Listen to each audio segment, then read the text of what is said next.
Dr. Meyer is a former geophysicist who received his PhD in the philosophy of science from Cambridge University. And he's written two best-selling books, Signature in the Cell and Darwin's Doubt. And Dr. Meyer, we're really glad that you're here. And here's your beautiful book, Darwin's Doubt. Tell me, what's the main point of the book?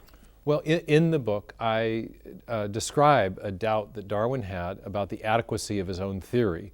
And his doubt concerned an event in the history of life known as the Cambrian explosion. And we've been talking about it in previous episodes.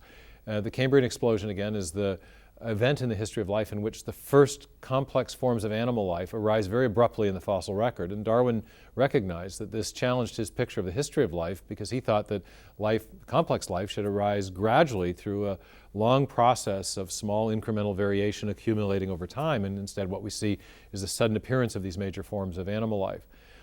In the book, I talk about two mysteries. The first mystery is the mystery of the missing ancestral fossils, the ones that Darwin thought should be there to document that process of gradual change, but those are the ones that are missing.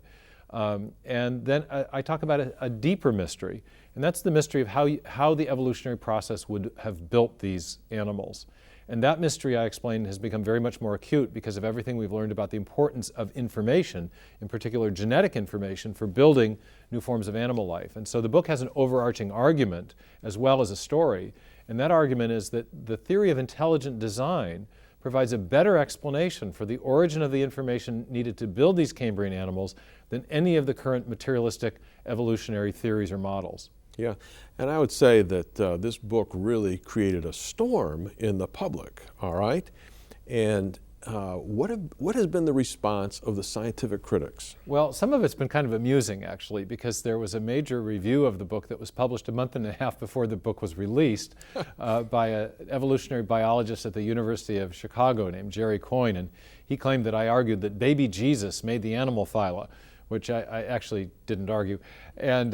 And then there was a review that was released on the early in the morning, the first day the book was available for purchase.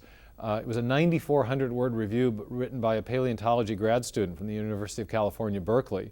And it was clear that the grad student was critiquing what he thought I must have said or what I maybe had said in some previous article or something, but he could not possibly have read the book.